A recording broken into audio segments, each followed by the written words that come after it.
여러분 안녕하십니까? 저는 미국에서 나사 미 항공우주국 태양계 홍보대사로 활동 중인 폴윤 교수라고 합니다.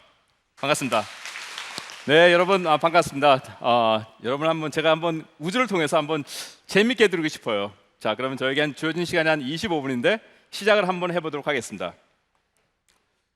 제 강연은 이제 나사의 화성과 달 탐사 가는 건데, 사실 저는 나사 앰베서더지만 이게 제 배지고, 하지만 제가 공식적으로 나사의 입장을 모두 대변하는 건 아닌 저희 사견이 들어갔던 것을 말씀드리고 시작하겠습니다. 자, 여러분께 이제 저도 이제 학교에서 학생들 가르치다 보니까 이 목차가 있으면 편한 것 같아요. 그래서 목차를 한번 만들었습니다.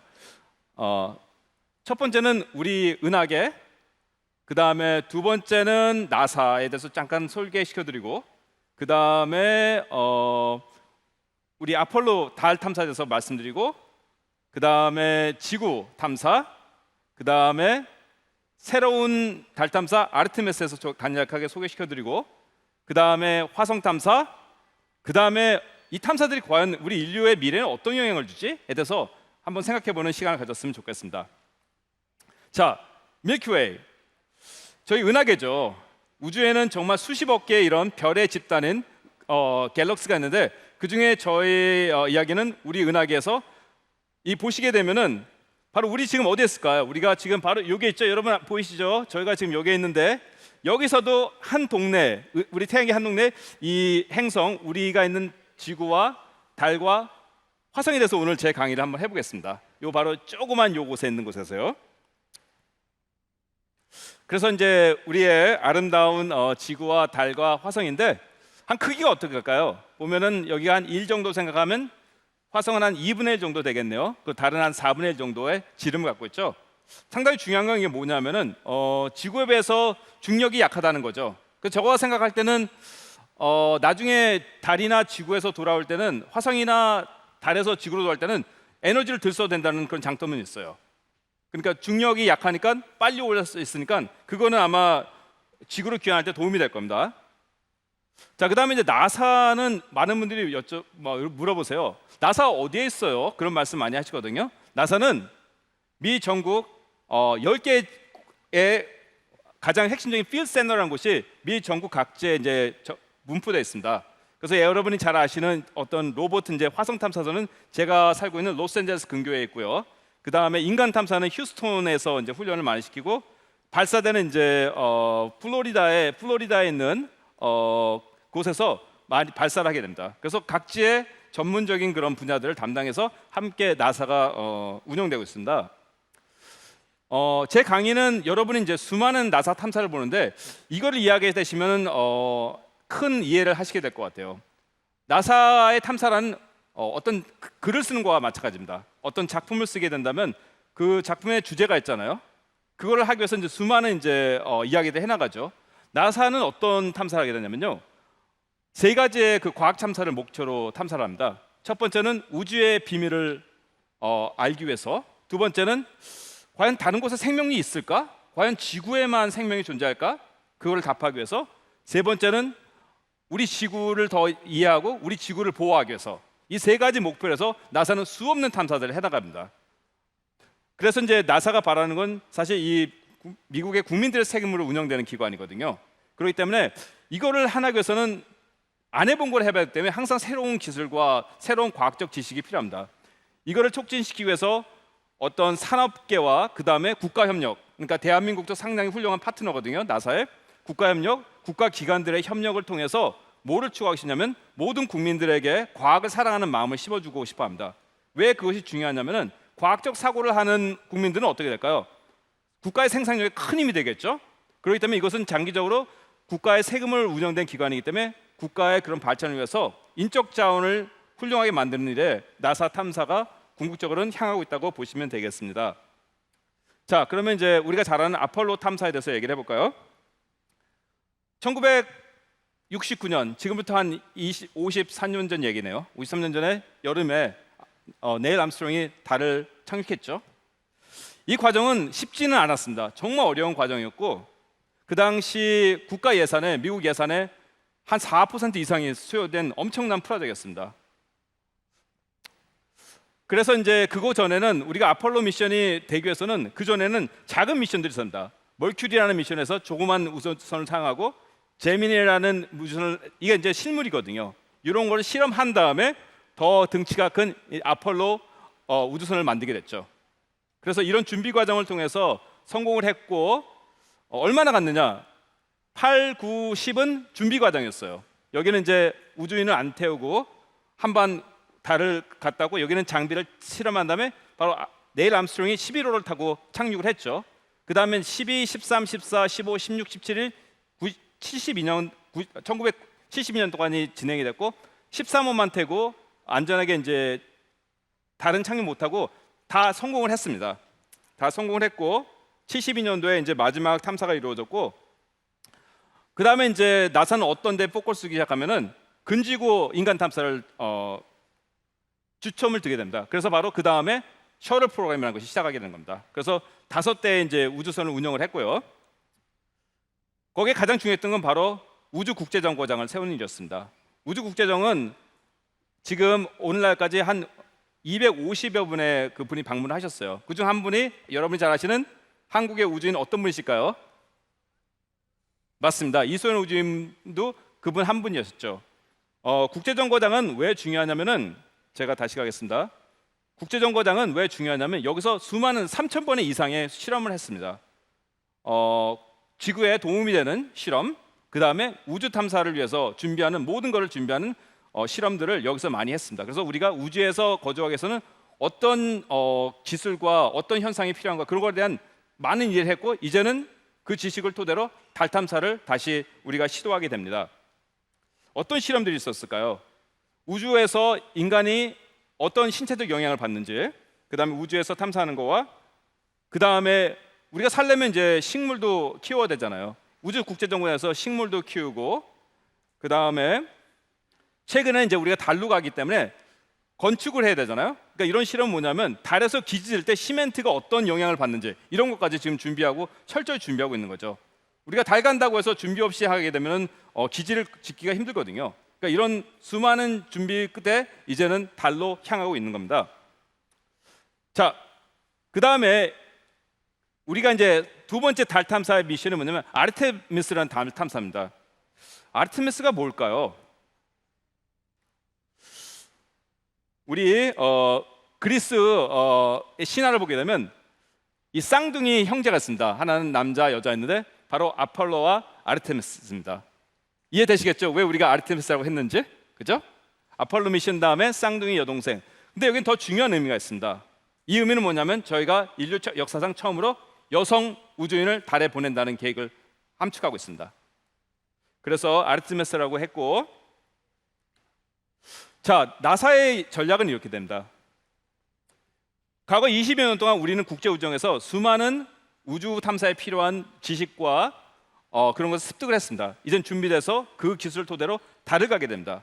달에서 또한 필요한 인류가 우주에서 거주하기 위해서 필요한 기술을 습득하고 2030년이나 40년 때 우리는 화성을 가는 것을 나사는 목적으로 생각하고 탐사를 계속 준비해가고 있습니다. 과거와 차이는 이거였습니다. 아폴로 미션 같은 경우에는 이제 나사 독자적으로 했지만, 이제 나사는 이번에 탐사에 중요한 거는, 다시 돌아가서요, 국제 협력을 통해서 이루어집니다. 그중 하나의 중요한 국가가 대한민국이겠죠. 대한민국도 아르테미스 탐사를 나사와 여러 국가와 협력을 해서 탐사를 하게 됩니다. 그래서 중요한 게 이번 달 8월 5일에 어떻게 됐을까요? 대한민국의 달 탐사선 이름이 어떻게 될까요? 그렇죠. 우리 달 탐사를 통해서 지금 향하고 있죠. 여기는 어떤 도움을 주게 되면 과학적인 달에 대한 이해를 하겠지만 또 하나 인간 탐사를 준비하는 여러 탐사를 하게 됩니다. 도움을 주게 됩니다. 그래서 나사에서도 상당한 중요한 미션으로 바라보고 있고, 나사도 한 장비를 댐으로써 같이 참여하고 있습니다. 그 다음에 또 하나 색다른 건 뭐냐면 국제협력과 두 번째로는 바로 상업 기업들이 많이 참여하는 거죠. 나사의 우주 탐사의 가장 중요한 거는 과거는 달랐지만 이제는 우주를 통해서 새로운 경제권을 만들고 싶어 합니다. 많은 직장들을 만들고, 그런 걸 하기 위해서 모든 수단 운송 같은 경우에는 많은 경우에 기업체들이 참여하는 방향으로 우주 탐사를 하고 있는 것이 아르테미스 탐사의 특징이라고 볼 수 있겠습니다. 그래서 이제 드디어 8월 30일 한국 날짜로 아니면은 9월 3일, 9월 6일 다시 달로 갑니다. 이거는 이제 스페이스 런칭 시스템과 오라이언 캡슐이라는 건데, 이거는 사람을 안 태우고 대신 뭐냐면 마네킹 3개를 태워 가요. 마네킹. 그래서 뭘 알라고 하냐면 저희는 우주를 가면서 신체적으로 어떤 영향을 주는지, 특히 이제 저희가 걱정하는 게 방사능이거든요. 방사능. 그래서 방사능이 어떤 게 우주인들에 영향을 줄지, 그런 것들을 다 점검한 다음에 준비된 다음에 우리는 우주인들을 보낼 겁니다. 경로는 이거는 우리 한국의 그 달 탐사선과 경로를 좀 달리하는데, 우리 대한민국의 달 탐사선 같은 경우에는 어떻게 됐을까요?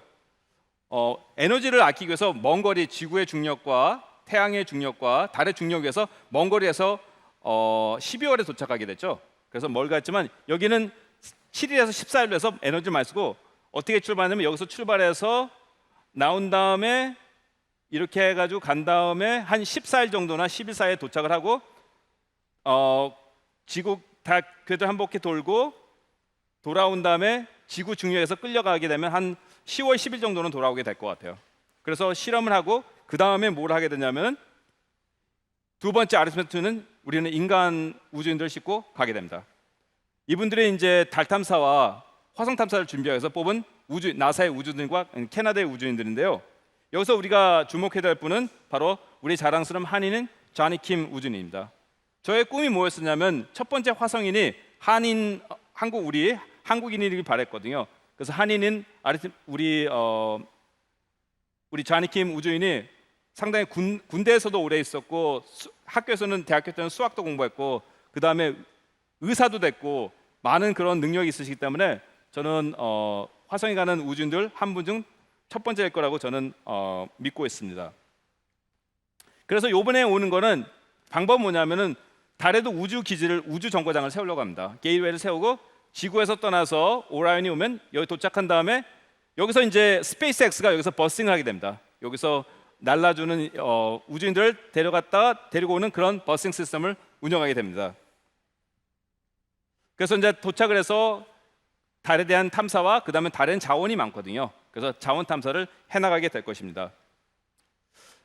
이거는 작년에 이 마크 히라시치라는 이제 부국장님은 바로 달에 아까 말한 게이트웨이 우주 정거장과 로켓과 그 다음에 달에 만들 시스템에 대한 전체적인 총책임자이시거든요. 이분과 저와 그 에이시언 리더십 컨퍼런스라는 회의에서 50여 동안 이제 회의를 했는데, 제가 많이 마크 히라시 이제 부국장님께서 말씀하신 건 한국의 그 달 탐사선의 중요성에 대해서 말씀하셨고, 두 번째는 한국 기업들이나 한국 정부에서 적극적인 참여가 큰 도움이 될 것이라는 것을 많이 말씀하셨습니다. 자, 그 다음에 이제 우리는 달 탐선에 이제 성공을 하게 된다면, 그 다음은 화성으로 향하게 될 것입니다. 화성에는 언제부터 갔을까요? 이렇게 많은 시도가 있었습니다. 이 빨간 선은 다 실패한 거고요. 이 녹색은 다 성공한 건데, 옛날에는 1960년대 구소련과 미국과의 그런 냉전 체제에서 힘겨루매 있었습니다. 근데 구소련은 참 힘들었고, 보시게 되면 초기에는 좀 힘들지만 최근에 들어서는 다 성공했죠. 다 성공했고, 이런 많은 나라고, 그 다음에 보통 이제 아까 말씀했지만 우주 탐사라는 큰 그림 속에서 화성도 그 일부이거든요. 거기서 하나 중요한 건 뭐는 생명의 흔적을 찾는 거거든요. 그래서 이게 1976년부터 이제 착륙을 했는데요. 바이킹 1, 2부터 해가지고 했는데, 이게 화성인데 저희가 이제 색을 입힌 거예요. 입혔는데 파란색과 녹색은 저지대입니다. 과거에 화성도 지구와 환경이 비슷했거든요. 왜 다 이쪽으로 갔었을까요? 그 이유는 뭐냐면, 저지대니까 물이 흘러서 아니면 바람이 불어서 생명의 흔적이 있다면 다 저지대에 있겠죠. 그래서 여러분은 과거에 탐사된 모든 게 이런 저지대에 있는 거를 알게 되고, 퍼시비런스, 작년에 착륙한 퍼시비런스는 바로 이곳에 착륙했습니다. 자, 이거는 작년 2월에 착륙하는 모습이고요. 이 크기는 어느 정도냐면은 미니 쿠퍼 사이즈, 조그만 이제 소형 차량 크기고요. 무게는 한 900kg 정도 되는 기계입니다. 이거는 제가 그저께까지 봤는데 여기서 착륙했거든요. 작년 2월에. 근데 1년 지금 6개월 지났는데 여기 왔는데 거리가 얼마나냐면 한 12km 좀 못 왔어요. 그러니까 계산을 해보니까 18개월에 12km니까 한 여기서 저 문까지 한 22m 정도 가는 것 같아요, 하루에. 그래서 여기서 한 전 방끝까지의 거리를 하루에 주행을 한다. 그렇게 보시면 되겠고, 작전은 뭐냐면 여길 가서 이게 보시게 되면요, 여러분 과거에는 이게 호수였거든요. 그러니까 생명의 흔적을 찾고 듯하면 하류, 어떤 호수 바닥, 물의 흐름이 보이시죠? 그래서 이쪽에 착륙하게 됐습니다. 그러니까 저는 제가 참여한 부분은 이 착륙지 선정 과정에 착륙했는데, 저도 수많은 장소가 있으면 저도 여기서 한 표를 던졌고 여기가 채택이 됐습니다. 준비하는 데는 보통 5년 정도 걸립니다. 과학자들이, 전 세계 과학자들이 모여서 토론하고 그러면서 수차례 회의를 통해서 여기를 가야 된다 결정이 되고, 착륙지가 왜 중요하냐면은 지형에 따라서 로봇 제작이 달라지거든요. 그렇죠? 예, 지형을 반영한 걸 해야 되기 때문에 지형 결정이, 착륙지 선정이 로봇 제작이라든지 기능이라든지 그런 거에도 영향을 주기 때문에 선택이 상당히 중요합니다.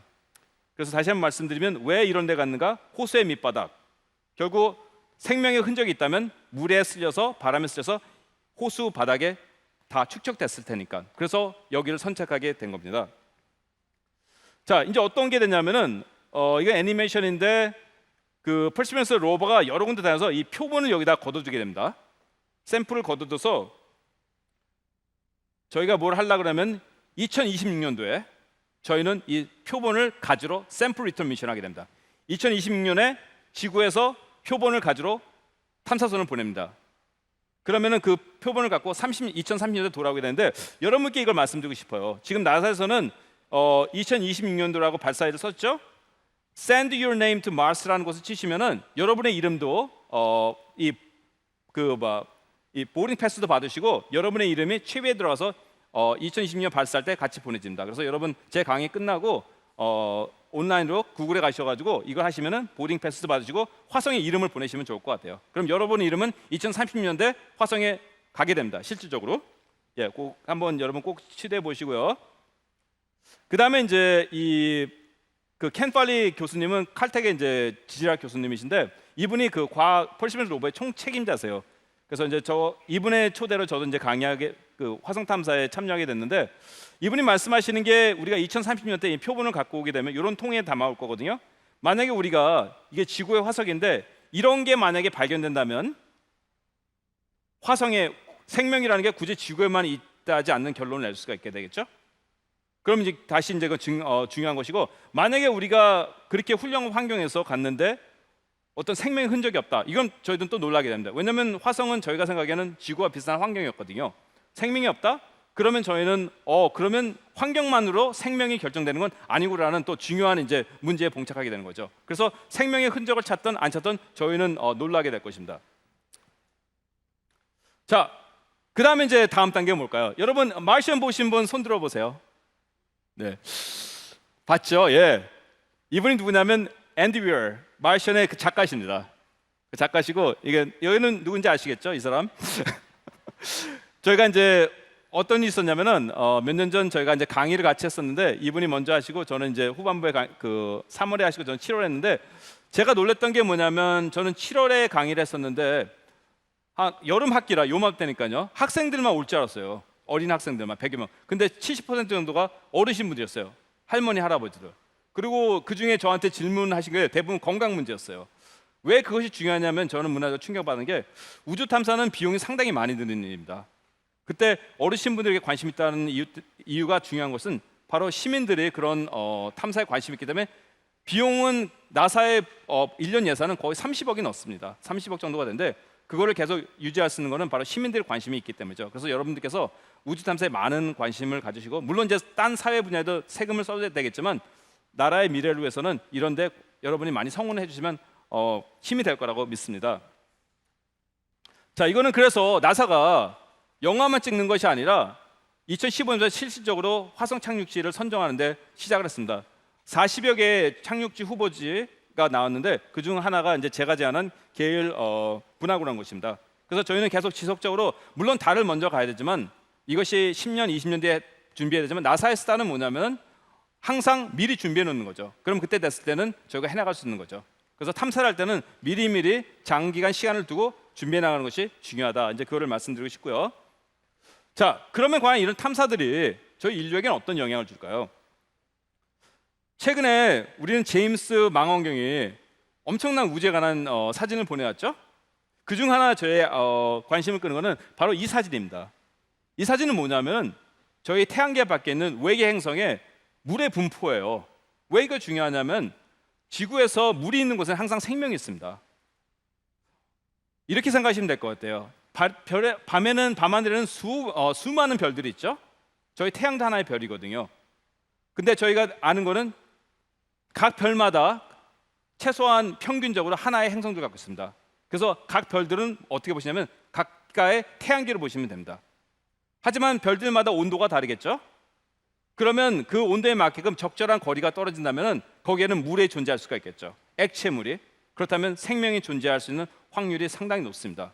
바로 최근에 나사의 탐사의 큰 흐름은 바로 생명체가 존재할 수 있는 외계행성을 찾는 것입니다.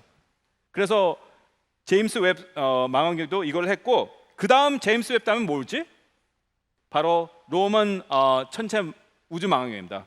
이걸 지금 나사는 차세대로 준비하고 있습니다. 이 망원경은 제임스 웹은 우주의 초기, 빅뱅 이후 초기의 그거를 이해하기 위해서, 초기의 우주를 위해서 보내준 거고, 이 로먼 스페이스 텔레스코프는 우주는 저희가 과학자들이 지금 이해하는 것은 68%가 다크 에너지, 암흑 에너지, 그 다음에 다크 매터, 암흑 물질, 한 27%, 그 다음에 저희가 보는 은하계니 저희 태양이니 지구는 5%뿐이 안 돼요, 질량에. 그래서 이걸 이해하는데 저의 관심사는 엑소플래닛 또 끼워넣는 거예요. 제임스 웹도 초기에는 엑소플래닛에 그런 어젠다가 없었거든요. 근데 너무 중요하니까 그거를 끼워놓은 겁니다. 역시 로먼 스페이스 텔레스코프도 엑소플래닛을 큰 거고, 이거는 2019년 나사 JPL에서 이 망원경을 만드는 과학자와 엔지니어와 제가 어떻게 우리가 소행성을 찾는지 그거를 참가자들, 관객들에게 설명해 주는 사진입니다. 여러분 감사합니다.